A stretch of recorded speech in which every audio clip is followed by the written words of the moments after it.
Boy, I leave the mic for what, a year and a half, and the whole country falls apart? Have you seen this kind of chaos? Really? Pro-Hamas protesters at Yale, at Columbia, pro-Hamas protesters blocking the Golden Gate Bridge in San Francisco, blocking the ability of people to go to O'Hare Airport in Chicago. And the media are referring to them as pro-Palestinian protesters. They're not. They're pro-Hamas protesters. When you demand a ceasefire without demanding that at least the hostages be released, you're pro-Hamas. From the river to the sea, Palestine will be free. You go down there and you ask these protesters, what river are you talking about? What sea are you talking about? It rhymes. And you got all these trials the former president now is enduring. I mean, even the nitwits over at CNN and MSNBC can't figure out exactly what the one in New York is all about. They're calling it a hush money trial.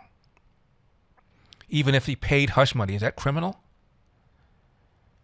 Now remember, this DA, Alvin Bragg, ran promising to get Trump.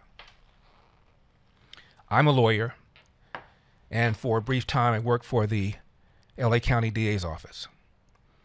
And a prosecutor is supposed to do justice. A prosecutor is not supposed to get certain people.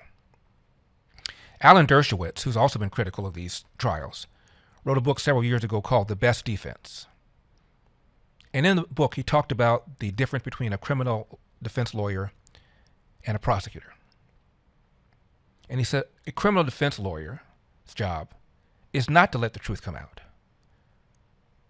The job is to get the client the best possible deal, the best possible outcome. A prosecutor is supposed to do justice.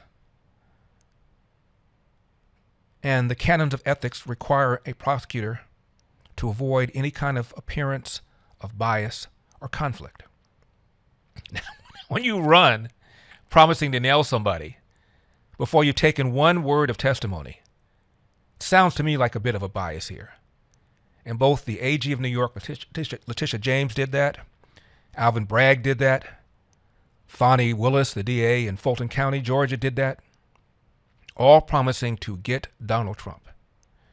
Now, this business about Donald Trump being an election denier is kind of the focus of what the January 6th trial is going to be about if it ever takes place. As you know, there was a riot on January 6th.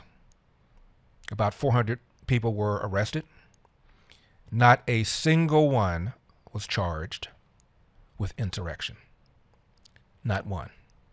And certainly President Trump was not charged with insurrection, let alone convicted of it. Yet he is routinely referred to by people on CNN, which I watch so you don't have to, as an insurrectionist, as an election denier. Drives me insane. 2000, Al Gore loses to George W. Bush. He now says, Al Gore, that he believes that the election was unfair and that the Supreme Court essentially put George W. Bush there. And that following January, there were about 12 House members that urged the vice president during the certification procedure not to certify the state of Florida, claiming that the count should not have stopped. 4 years later, same thing, this time 30 House members, including the insurrection chairman, Benny Thompson, tried to prevent Ohio from being decertified, claiming that the Diebold voting machine had been tampered with. 2016, they challenged more states, 9, than Donald Trump did following the election of 2020 when he challenged 6. Nobody called them insurrectionists. Nobody accused them of being election deniers. The double standard is so glaring, it is insulting. You'd think even people on the left would be offended, and some are.